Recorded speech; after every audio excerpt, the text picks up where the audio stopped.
आता कृषी विषयक महत्त्वाच्या बातम्यांचा झटपट आढावा घेऊयात बळीराजा टॉप 10 मधून। नांदेड जिल्ह्यातील पशुपालक सध्या जनावरांवरती झालेल्या खुरी रोगामुळे हैराण झालेत। लंपी रोगाच्या फैलावानंतर आता खुरी रोगाचा फैलाव नांदेड जिल्ह्यात झालाय। जनावरांच्या पायाला हा रोग खुरी रोग म्हणून ओळखला जातो। यामुळे पशुपालक सध्या या रोगामुळे हैराण झालेत। वाशिम जिल्ह्यात 26 ते 30 नोव्हेंबर दरम्यान वादळी वाऱ्यासह जोरदार अवकाळी पाऊस आणि गारपीट झाली होती। या नैसर्गिक आपत्तीमध्ये खरीप हंगामातील तूर, कपाशीसह रब्बी हंगामातील हरभरा, गहू तसंच भाजीपाला पिकाचं मोठ्या प्रमाणात नुकसान झालं। आता या नुकसानाचे पंचनामे पूर्ण झाले असून जिल्ह्यामध्ये 63,926 हेक्टर क्षेत्रामधील विविध पिकांचं 33% किंवा त्यापेक्षा अधिक नुकसान झाल्याचं निष्पन्न झालं असून बाधित शेतकऱ्यांना मदत देण्यासाठी जिल्हा प्रशासनाने 76,98,98,558 रुपयांच्या निधीची मागणी शासनाकडे केली आहे। नागपूर येथे सुरू असलेल्या हिवाळी अधिवेशनादरम्यान मुख्यमंत्री एकनाथ शिंदे यांनी भंडारा, गोंदिया, चंद्रपूर, गडचिरोली आणि नागपूर जिल्ह्यासह धान उत्पादक शेतकऱ्यांसाठी प्रति हेक्टर 20,000 रुपयांचा बोनस जाहीर केलाय। 2 हेक्टर पर्यंत लागू राहणार आहे। याबाबत भंडारा जिल्ह्यामधील शेतकऱ्यांच्या प्रतिक्रिया जाणून घेतल्या असता त्यामध्ये काही शेतकऱ्यांनी संतप्त प्रतिक्रिया दिल्यात। वाशिम जिल्ह्यातील मानोरा तालुक्याच्या इंझोरी गावामधील 80% जनावरांना पायखुरीचा आजार झाल्याचं समोर आलं असून हा संसर्गजन्य आजार असल्यामुळे जिल्ह्यातील शेतकऱ्यांसमोर अवकाळी पावसानंतर आता हे नवीन संकट उभं राहिलंय।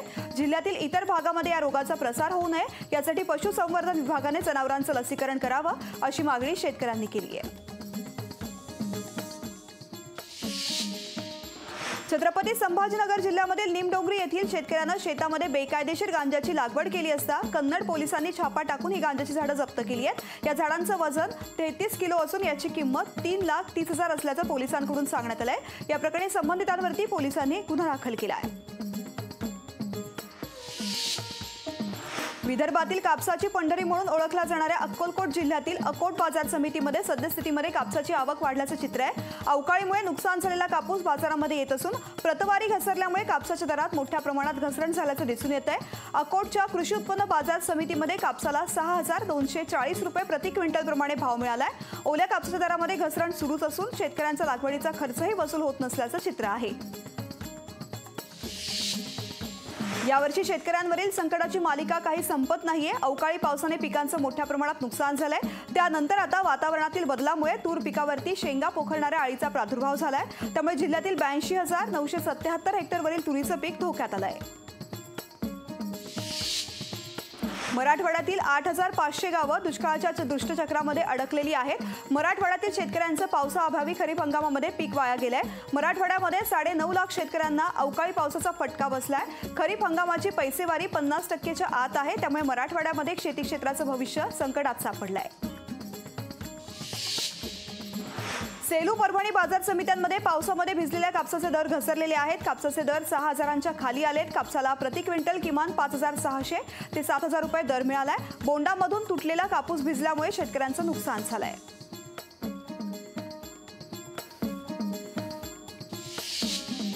यानंतर आता कृषी विषयक बातम्या पाहूयात विस्तारित स्वरूपात। देशामधील सर्वात मोठा अश्व बाजार म्हणून इतिहासकालीन नोंद असलेल्या सारंगखेडा येथील घोडे बाजाराला 21 डिसेंबर पासून सुरुवात होतीये। या घोडे बाजाराचं खास वैशिष्ट्य असलेल्या चेतक फेस्टिवलची तयारी अंतिम टप्प्यात आली आहे। या वर्षीच्या फेस्टिवलचं वैशिष्ट्य म्हणजे या ठिकाणी होणाऱ्या अश्व स्पर्धा आणि प्रीमियर लीग हे राहणार आहे। देशभरातून घोडे विक्रीसाठी येथे दाखल होत असतात। घोड्यांच्या खरेदी विक्रीतून मोठ्या प्रमाणात उलाढाल होते। यावर्षी सारंगखेड्याच्या घोडे बाजाराला चांगलाच प्रतिसाद मिळत असल्याचं चित्र आहे। आतापर्यंत जवळपास 700 पेक्षा अधिक घोडे दाखल झाले आहेत।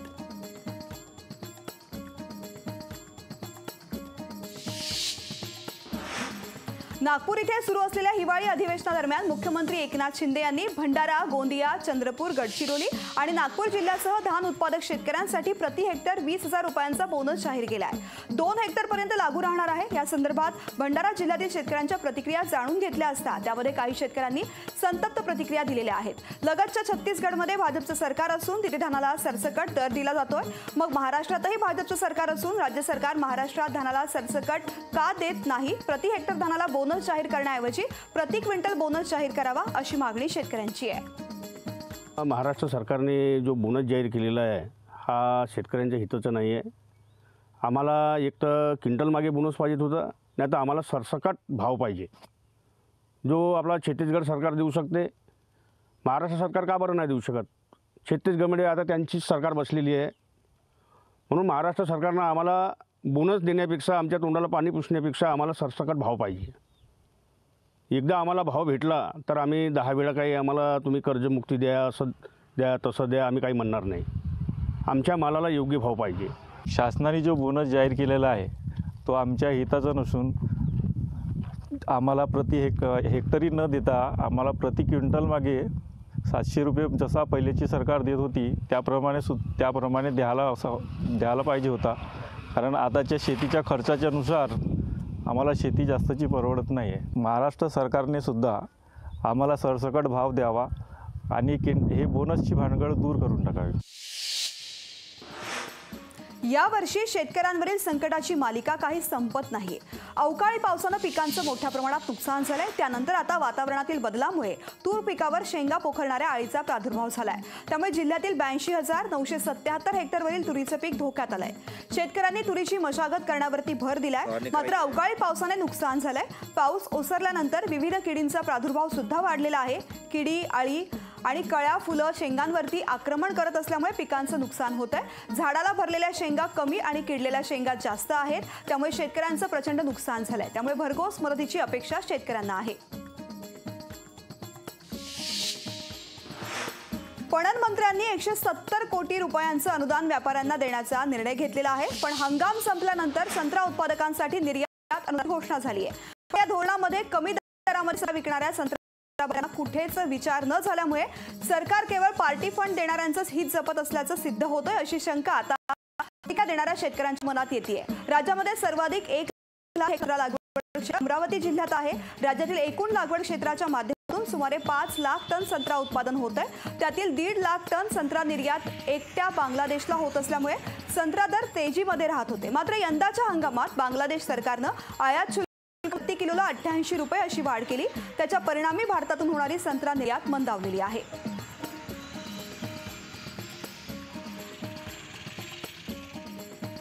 हंगाम संपल्यानंतर निर्यात अनुदानाची घोषणा झालेली आहे आणि त्यामुळे आता त्याचा काय उपयोग अशी भावना शेतकऱ्यांच्या मनामध्ये आहे. अवकाळी पावसाने पिकांचं मोठ्या प्रमाणात नुकसान झालंय. त्यानंतर संत्रा पिकांसाठी अनुदानाची घोषणा झाली आहे.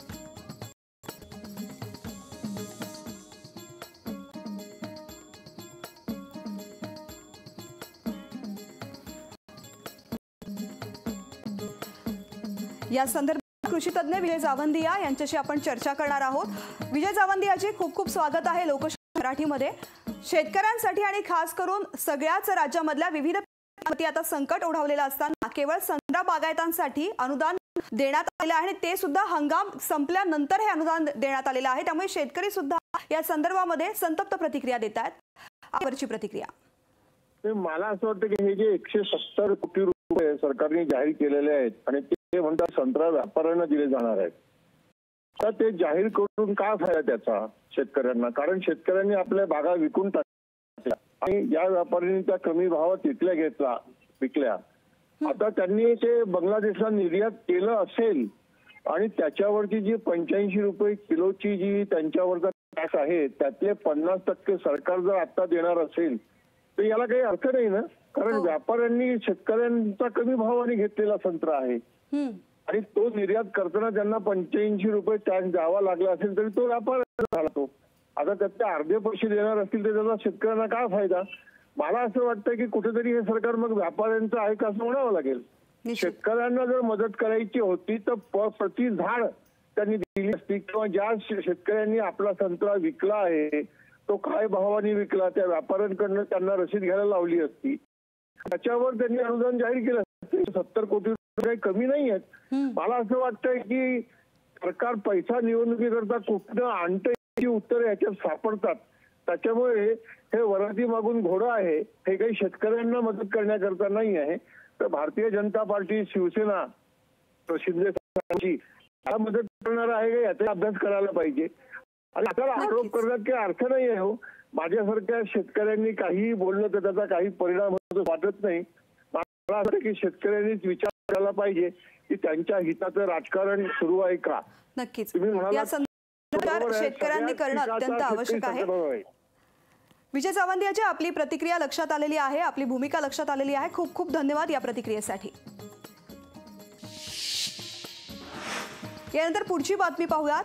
शेतमालाला बाजारभाव नसल्यामुळे आणि शेतीला जोडधंदा असलेल्या दूध व्यवसाय अडचणीत आल्यामुळे मागील काही वर्षांपासून शेतकरी आर्थिक अडचणीत सापडला आहे. त्यामुळे भारत हा कृषीप्रधान देश असताना देशाचा पोशिंदा शेतकरी कर्जबाजारी होऊन आत्महत्या करतोय. कोळगाव परिसर हा कायम दुष्काळी पट्ट्यात असल्यामुळे मागील काही वर्षांपासून येथील शेतकरी हा शेतीला जोडधंदा म्हणून दुग्ध व्यवसाय करतोय. मात्र दुधाला योग्य भाव नसल्यामुळे गाई म्हशींच्या गोठ्यासाठी बँकांकडून घेतलेलं कर्ज फेडायचं कसं असा प्रश्न शेतकऱ्यांकडे निर्माण झालाय. शेतकऱ्यांच्या कांदा, ऊस, कापूस, सोयाबीन, भाजीपाला या शेतमालाला हमीभाव मिळत नसल्यामुळे शेतकरी कर्जबाजारी झाला असल्यामुळे रस्त्यावरती येऊन रास्ता रोको आंदोलन करण्यात आलं. शेतकरी जवळजवळ 10 लाखाच्या कर्ज काढून गाया घेतल्यात, म्हशी घेतल्यात आणि त्याच्यानंतर दुधाचे दर पडल्यामुळे हे कर्ज कसं फेडायचं असं शेतकऱ्यांपुढं एक प्रश्न तयार झाले. त्याच्यातून शेतकऱ्यांच्या पण इकडच्या बाजूला आत्महत्या होऊ राहिल्यात. त्यामुळं शासनाने या भावनांचा विचार करून केंद्र सरकारने, राज्य सरकारने याच्यामध्ये लक्ष घालून दुधाचे दर वाढवावेत अशी मी या ठिकाणी सर्वांच्या तर्फे विनंती करतो. परभणी तालुक्यातील धारगावमधील शेतकऱ्यांनी बँकेकडून पीक कर्ज घेतलं. कधी ओला तर कधी कोरड्या दुष्काळानं शेतकरी त्रासलेला आहे.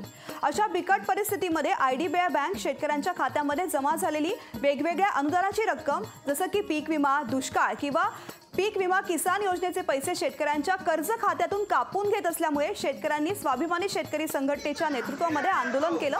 स्वाभिमानी शेतकरी संघटनेचे नेते किशोर बँकेसमोर ठिय्या आंदोलन करण्यात आलं. स्वाभिमानीच्या ठिय्या आंदोलनाचा पवित्रा लक्षात घेत बँक प्रशासनाने कापून घेतलेली अनुदानाची रक्कम लवकरच देण्याचं आश्वासन दिलं आहे. नमोचे पंतप्रधान योजनेचे जे 2-2 हजार रुपये आहेत ते जवळपास 2 वर्षापासून जे पैसे जमा झालेत, पीक विमा जमा झालेला आहे, त्या सगळ्या पैशाला या बँकेने होल्ड लावलेला आहे. एकीकडे परभणी जिल्ह्यातला शेतकरी दुष्काळामध्ये होरपून गेला आहे. सरकार एकीकडे सांगते की होल्ड लावू नका, ह्या रकमा शेतकऱ्याला परत करा, परंतु 2-2 वर्षापासून या बँका शेतकऱ्याला चक्रा मारायला लावत आहेत आणि ह्या खात्याला होल्ड लावून ठेवलेला आहे. जोपर्यंत शेतकऱ्यांना पैसे मिळणार नाहीत तोपर्यंत आम्ही इथून उठणार नाही. हंगाम अर्ध्यावरती आलेला असताना अजून सुद्धा राज्यातील 11 साखर कारखाने गाळप परवाना मिळवू शकलेले नाहीत. यामध्ये 7 सहकारी आणि 4 खासगी कारखान्यांचा समावेश आहे. राज्यामध्ये यंदा 102 खासगी आणि 101 सहकारी साखर कारखान्यांचा गाळपचा परवाना मिळालेला आहे. मात्र 11 कारखान्यांनी शासकीय अटी पूर्तता अद्याप केली नाहीये. यातील काही कारखान्यांनी थकीत FRP दिलेली नाहीये, तर काही कारखाने मुख्यमंत्री निधी, साखर संकुल निधी, ऊसतोड महामंडळाची वर्गणी त्यांनी दिलेली नाहीये. साखर आयुक्तालयातील सूत्रांच्या माहितीनुसार गाळप परवान्यासाठी काही कारखान्यांनी अपूर्ण माहिती देत ऑनलाईन अर्ज सादर केलेत. मात्र परवाना देण्यापूर्वी आयुक्तालयाकडून 14 मुद्द्यांची काटेकोर तपासणी केली जाते.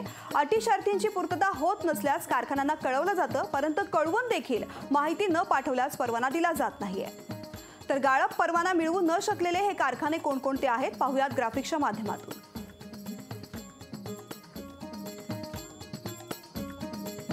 घृष्णेश्वर साखर कारखाना, छत्रपती संभाजीनगर विभाग.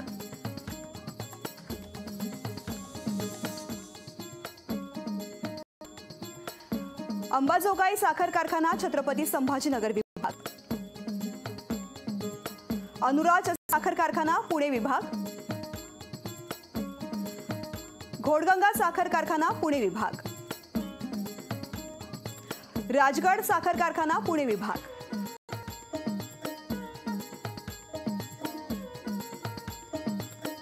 तर टोकाई साखर कारखाना, नांदेड विभाग. विठ्ठल साई साखर कारखाना, सोलापूर विभाग. तुफानी साखर कारखाना, सोलापूर विभाग. निफाड साखर कारखाना, अहमदनगर विभाग. तासगाव साखर कारखाना, कोल्हापूर विभाग. लाखनी येथील कृषी उत्पन्न बाजार समितीच्या यार्डमध्ये बाजार समितीचं धान खरेदी केंद्र आहे. इथे धान विक्रीसाठी येणाऱ्या शेतकऱ्यांच्या मोजण्यात येणाऱ्या धानाची एका रजिस्टरवरती नोंद प्रत्यक्षात ऑनलाईन धान वेगळं दाखवण्यात येत होतं. त्यामुळे क्विंटल मागे 3 किलोची तूट दाखवून शेतकऱ्यांना अक्षरशः लूट करण्यात येत असून बाजार समितीमध्ये शेतकऱ्यांच्या धाना व्यापाऱ्यांचा धान मोजण्यात येत असल्याचा आरोप शेतकऱ्यांनी बाजार समितीवरती केलेला आहे। या बाजार समितीवरती राज्यातील सत्तेमध्ये सहभागी असलेल्या भाजप राष्ट्रवादी काँग्रेसची सत्ता असून भंडारा जिल्ह्याचे भाजपचे माजी जिल्हाध्यक्ष शिवराम गिऱ्हेपुंजे हे बाजार समितीचे सभापती आहेत। या प्रकरणाबाबत सभापती शिवराम गिऱ्हेपुंजे आणि सचिव संजय परोडे यांनी प्रतिक्रिया देण्यास नकार दिलाय। आज मला 1.5 महिन्याचे एक महिना तर झाला। आपण यांच्या भरोशावर का चल भाऊ येईल फोन, आपण कायले नियमाच्या आपण या उद्देशाने हे केला। हे लोक तसं करून नाही राहिले ना। एवढा माल कास्तकाराला एवढा माल झाला नाही आणि व्यापाऱ्याजवळ एवढी काही शेती आहे नाही आणि कास्तकार एकी आहे नाही, त्यामुळे 7-12 लोक व्यापारी दे 5-50 घेतात ना। सगळा हा घोटाळा करून राहिले। मागच्या वर्षी बाजार समितीनं बहुत चांगला काम केलं। कंटिन्यू मध्ये त्यांनी बरोबर मोजलं, काही ह्या नाही अपेक्षा नाही, काही नाही। फोन बरोबर आला, बरोबर मालही आला। उन्हाळ्यातही चांगलाच मोजला या लोकांनी। आत्ताच हा घोटाळा झाला यावेळी। ठाणे पालघर जिल्ह्यामधून एकाही शेतकऱ्यानं पंतप्रधान पीक विमा योजनेच्या रब्बी हंगामामध्ये सहभाग घेतला नाहीये। उलट बीड जिल्ह्यामधून तब्बल 17.5 लाख शेतकरी सहभागी झालेत। 1 रुपया शुल्क भरून विमा योजनेमध्ये शेतकऱ्यांना सहभाग घेण्याची सुविधा खरीप नंतर रब्बी हंगामातही देण्यात आली होती।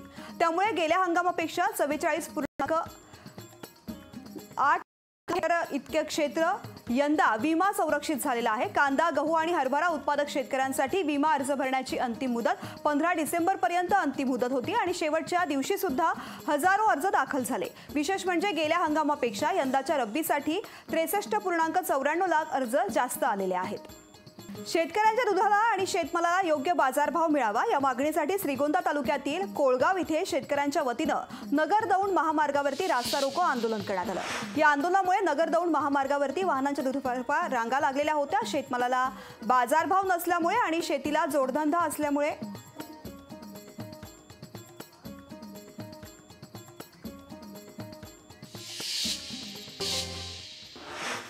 शहापूर तालुक्यामधील भातशेती भाजीपाल्यांच्या रब्बी आणि हंगामासाठी लागवडीसाठी भातसा उजव्या कालव्याद्वारे सोडण्यात येणारं पाणी डिसेंबर महिना सुरू होऊन सुद्धा न सोडल्यामुळे शेतकरी हवालदिल झालेत।